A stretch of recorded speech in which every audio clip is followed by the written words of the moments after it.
corporate social responsibility, the whole question of corporate social responsibility is it's actually a really important question, because what it's basically asking is, does a corporation owe any ethical duties to the society that it's doing business in? For example, let's say I don't want to pick on Home Depot or Lowe's or anything like that, but whatever. Let's say you're some big conglomerate hardware store selling lumber, okay?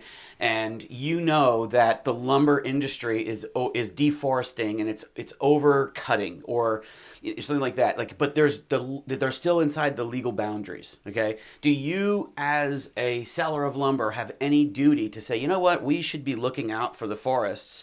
We should be looking out for not only the consumer in terms of getting them high quality wood at a low price, but we should be looking out for, the people that live in those areas or just people in general to protect natural resources. And the answer has been in the past, no, that a corporation doesn't owe any social responsibility except to obey the law and make money for the shareholder. All right, does that make sense? Because why? And this is the theory, and I'm going to freaking blast this theory with this new idea I was telling you about a second ago, okay? So why does a corporation only have to focus on making money for shareholders and obey the law? It's because of the classic theory of CSR by Milton Friedman, where he basically said, look, the owners of the company are the shareholders. Why? Because their money as an investor is what capitalizes the company. So the people that are running the company, the board of directors, the CEO, all the employees, they are agents for the owner of the company under agency theory. So they are fiduciaries. Like a CEO, anyone that works in a large corporation is a fiduciary of the shareholder. They have a responsibility to make money, a return on investment for the shareholder. And if they go and start to do good in the world, like trying to help people, and they don't return, instead of returning 12% a year, they only return 2% because they gave 10% to help the world, it's illegal. The CEO of a company can get sued by a stockholder for basically, under a derivative lawsuit, they can get sued for basically squandering the money. Because it's not their money. The corporation doesn't have its own money. It's the shareholders' money. And so they have a fiduciary duty to make money for the stockholder, which makes perfect sense, except for a huge problem, right? So the idea is you make money for the shareholder and obey the law. So that's the only rule. You can't break the law, which sounds like a great idea, except for a huge problem. Do you want to know what it is?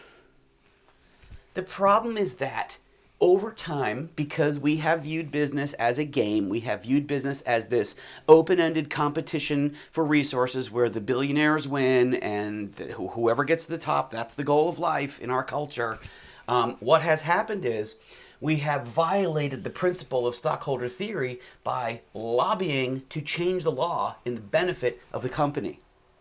And so when that happens, what's literally happening is this theory is saying all you need to do is make money for your shareholder as long as you obey the law. But what companies are doing is lobbying the government to change the rules. So what we have here is a football game or a basketball game or some type of game where one of the teams is using its money to pay off the referee. And therefore, there is no law. There is no law. So this theory is totally flawed. Why? Because its fundamental premise that the law will constrain the business game to benefit society and to avoid harm to society has been destroyed by lobbying. So this theory is nonsense. Okay? But then what happens is we think, well, then who should the corporation benefit? All right? And I kind of want to do this quick aside real quick. Can I do this?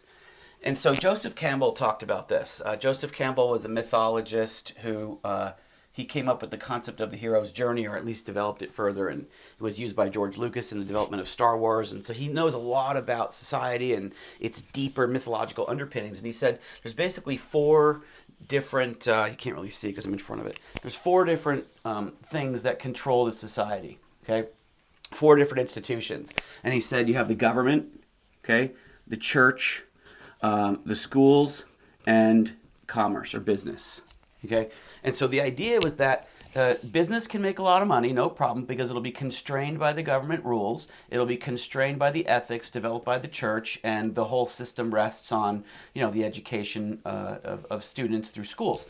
But of course, the problem is that when business starts to buy the law, there's not really that government agency to constrain business. And if people's ethical notion is that, well, business can do whatever it wants, then they're not really getting constrained that way. And so the problem is that the boundaries that were supposed to hold stockholder theory in check have been melted away. So it's just another way of saying kind of the same thing.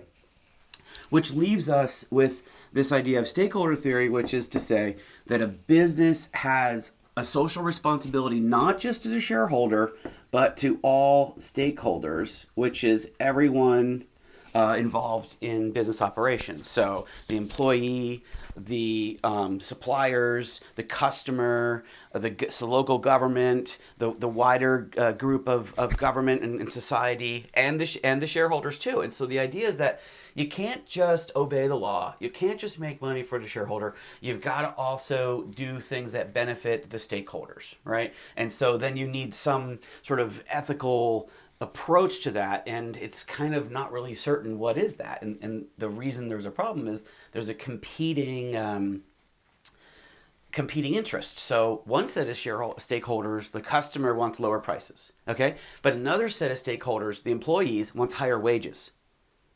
And the other set of stakeholders, the investor, wants a higher profit margin, okay? And another set of stakeholders, the government and the community, wants more taxes. So how are you going to get all of that money out? How are you going to lower the cost of the product for the customer, heighten wages for the employee, heighten returns for the shareholder, give more taxes? And so this is the conundrum we're in, is that it is a good idea to go to a stakeholder theory because the law is not doing its job anymore.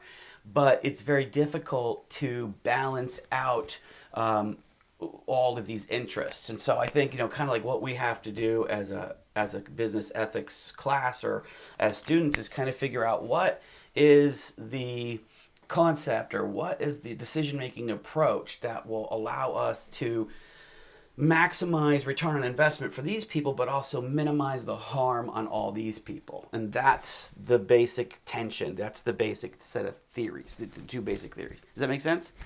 All right. But I have a third theory, which I've been teaching this for a while now, and I never thought about this until just this week. This just hit me, okay?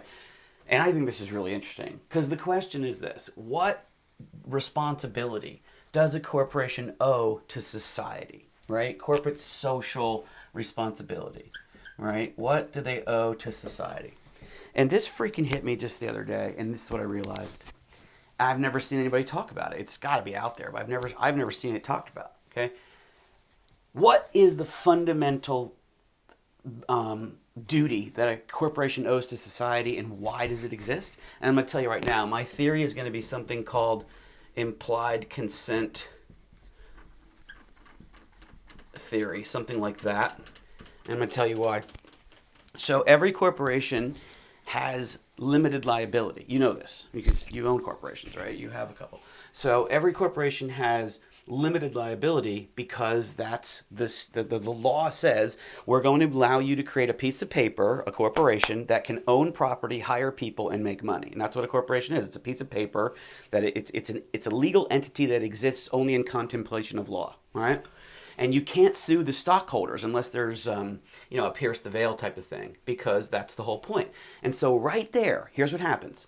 Society says, in exchange for us not being able to sue the people that put their money in, the corporation will benefit the society, which was the original reason for creating corporations way back in the 1800s. The original reason for creating corporations was we needed to amass a certain amount of money to do public works, like build bridges or build railroads or do things, build infrastructure. Like there was nobody individually wanted to put their money and their name at stake. If something went wrong, they could lose their fortune? No. Why would I do that? So I need an entity that I can put my money in where I can do this to benefit society and make money, but then if something goes wrong, I don't lose my fortune. Because I'm benefiting society. Why should I lose my fortune? And so that's why a corporation was created. Okay, and so I get to not lose my fortune and have a chance to make money, and the society benefits. And so the original corporation was a social benefit. All right, and nowadays we have this thing called B corporations, which are social benefit corporations. Here's the reality, and here's the punchline. Ready? The reality is every corporation is an implied social benefit corporation. You want to know why? Because you can't sue the owners. You can't sue the owner. So you cannot tell me that it makes any sense at all that a corporation, let's say a mining company, has any kind of right to pollute at any level that is beyond what an individual would do. And I don't mean in the aggregate, I mean in the essence. Like, how would an individual think about polluting the river? That's how the corporation should think about polluting the river. The corporation should not think, what does the law say is the maximum pollution we can put in? No, they should be thinking, how would we be acting as an individual? And why is that? Because their corporate social responsibility comes from the contract they have created with society, the implied contract, okay? It's really, I guess, the implied contract. The implied contract that says, look, you can't sue us, the owners of this company, for anything, okay? You can only sue the company. And in exchange for that, we won't screw you over. That is the contract at the source of corporate existence. Do you see why? The contract at the source of corporate existence is, I'm creating a corporation and you can't sue me, the owner. You can only sue the corporation.